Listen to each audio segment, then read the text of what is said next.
بسم اللہ الرحمن الرحیم۔ اللہ کے نام سے شروع جو بڑا مہربان نہایت رحم والا ہے۔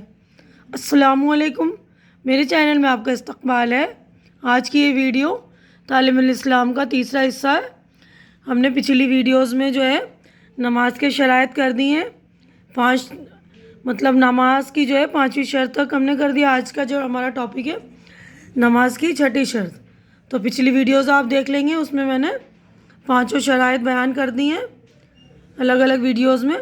تو آج کی ویڈیو میں نماز کی 6ٹھی شرط استقبال قبلہ، یعنی قبلہ کا استقبال ہوتا ہے نا، یعنی ہم اپنا منہ جو ہے قبلے کی طرف اپنا رخ کر کے نماز پڑھتے ہیں، اس کا بیان ہے۔ سوال: استقبال قبلہ کے کیا معنی ہیں؟ قبلے کی طرف منہ کرنے کو استقبال قبلہ کہتے ہیں۔ سوال: استقبال قبلہ نماز میں شرط ہونے کا کیا مطلب ہے؟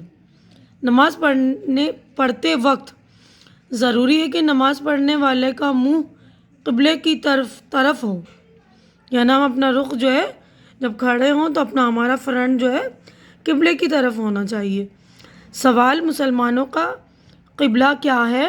مسلمانوں کا قبلہ خانہ کعبہ ہے۔ خانہ کعبہ کمرے کی شکل کا ایک گھر ہے جو ملک عرب کے شہر مکہ معظمہ میں واقع ہے۔ خانہ کعبہ کو قبلۃ اللہ، بیت الحرام بھی کہتے ہیں۔ سوال: قبلہ کس طرف ہے؟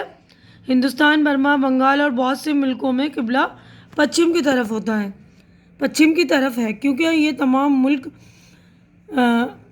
مکہ معظمہ سے مشرق کی طرف واقع ہے، یعنی ہندوستان جو ہے عرب کے مشرق میں ہے، تو ہمارا قبلہ جو ہے پچھم کی طرف ہوتا ہے نا۔ سوال: اگر بیمار کا منہ قبلے کی طرف نہ ہو اور اس میں ہلنے کی بھی طاقت نہ ہو تو کیا کرے؟ اگر کوئی دوسرا شخص موجود ہو تو بیمار کو قبلہ رخ کر سکتا ہے، اور مریض کو زیادہ تکلیف ہونے کا اندیشہ بھی نہ ہو تو اس کا منہ قبلہ کی طرف کر دیا جائے۔ اگر دوسرا آدمی نہ ہو یا مریض کو سخت تکلیف ہوتی ہو تو جس طرف منہ ہو اسی طرف نماز پڑھ لے۔ یہ دیکھیں ہمارا مذہب اسلام کتنا رعایت بخشتا ہے ہمارے لیے۔ اگر ہم کوئی بیمار ہے، یعنی بیمار آدمی، اس کو اگر اس نے اپنا منہ جو قبلے کی طرف نہیں کیا ہے تو کوئی دوسرا آدمی ہے تو اس کا رخ جو ہے قبلے کی طرف کر سکتا ہے۔ شرط یہ ہے کہ مریض کو جو ہے زیادہ تکلیف ہونے کا اندیشہ نہ ہو، یعنی اگر زیادہ ہلایا جائے، قبلے کی طرف منہ کیا جائے تو اس کو زیادہ اور تکلیف نہ ہو، تو اس حالت میں وہ کر سکتا ہے۔ اگر کوئی دوسرا آدمی نہیں ہے یا مریض کو سخت تکلیف ہے کہ اگر وہ ہلے گا تو بہت زیادہ تکلیف بڑھ جائے گی، تو جس طرف منہ اسی طرف نماز پڑھ لے، ٹھیک ہے۔ نماز کی 7ویں شرط نیت کا بیان۔ اب دیکھیے اگلی شرط جو ہے نیت۔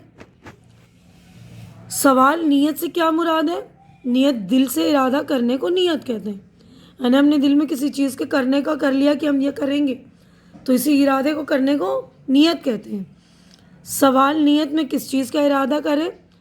جواب: نیت میں خاص اس فرض نماز کا ارادہ کرنا ضروری ہے جو پڑھنا چاہتا ہے۔ مثلاً فجر کی نماز پڑھنی ہے تو یہ ارادہ کرے کہ آج کی نماز فجر پڑھتا ہوں، یا قضا نماز ہو تو یوں نیت کرے کہ فلاں دن کی نماز فجر پڑھتا ہوں، اور اگر امام کے پیچھے نماز پڑھتا ہو تو اس کی بھی نیت کرنی ضروری ہے۔ سوال: نیت کا زبان سے کہنا کیسا ہے؟ جواب: مستحب ہے، یعنی ثواب ہے۔ نیت یعنی ہمیں زبان سے کہنا چاہیے تو زیادہ ثواب ہوگا ہمیں، اگر زبان سے نہ کہے تو نماز میں کچھ نقصان نہیں، اور کہہ لے تو اچھا ہے، یعنی ہم اگر زبان سے کہہ لیں تو بہت اچھی بات ہے نا۔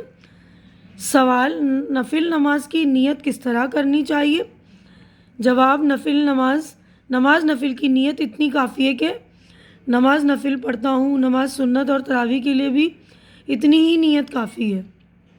سمجھ میں آ گیا؟ یعنی فرض کے لیے ہمیں جو ہے اس کا جو فرض نماز اگر ہم پڑھ رہے ہیں تو اس میں جو ہے جس وقت کی پڑھ رہے ہیں تو اس کا بولنا بھی بہت ضروری ہے۔ جیسے فجر کی پڑھ رہے ہیں تو فجر کا ہم آج پڑھ رہے ہیں کہ 2 رکعت نماز فجر کی فرض، اس طرح۔ اگر نفل میں نہیں بول رہے ہیں، خالی اتنی اتنا ہی بول رہے ہیں کہ ہم نفل پڑھ رہے ہیں، نفل کی نیت کر رہے ہیں، یا نماز سنت کی نیت ادا کر رہی ہوں، اس طرح بھی بول دیے تو اتنا کافی ہے، لیکن ہم پورا کر لیں تو زیادہ بہتر ہوگا نا۔ تو امید کرتی ہوں آپ لوگوں کو سارے شرائط جو اچھی طرح سمجھ میں آ گئے ہوں گے۔ نماز کی جو جتنے بھی شرائط ہیں ان کا ہونا ہماری نماز میں بہت ضروری۔ تو آپ لوگ سارے جو شرائط میں نے بیان کیے، سارے شرائط پچھلی ویڈیوز میں جا کر دیکھیے اور اچھی طرح سے دیکھیے، مسئلے کو سمجھیے اور تبھی عمل کریے، کیونکہ ہمارا علم کا جاننا یا مسئلوں کا جاننا بہت ضروری ہے، کیونکہ علم یا نالج جسے کہتے ہیں نا، اس کا حاصل کرنا بھی ہمارے لیے اتنا ہی ضروری ہے۔ اگر نہیں حاصل کریں گے اور ہم یہ کہہ کے چھوٹ جائیں گے کہ ہمیں تو پتہ نہیں، تو یہ کہنے سے بھی ہم چھوٹتے نہیں، بچتے نہیں، اللہ تعالیٰ کی ہماری یہ پکڑ ہوگی، تو اللہ تعالیٰ یہ پوچھیں گے نا تم نے علم حاصل کیوں نہیں کیا، اس کی نالج کیوں نہیں لی۔ تو پلیز آپ لوگ نالج لیجئے، سمجھیے اور میری ویڈیو کو زیادہ سے زیادہ شیئر کیجئے تاکہ اور لوگوں کا فائدہ ہو، اور زیادہ لائک کیجئے اور میرے چینل کو سبسکرائب کیجئے، کیونکہ چینل کا سبسکرائب کرنا بالکل فری ہے۔ آپ لوگ چینل سبسکرائب کریں گے تو میری حوصلہ افزائی ہو جائے گی، تو پلیز میری حوصلہ افزائی کر دیا کریں، اور اگلی ویڈیو تک کے لیے اللہ حافظ۔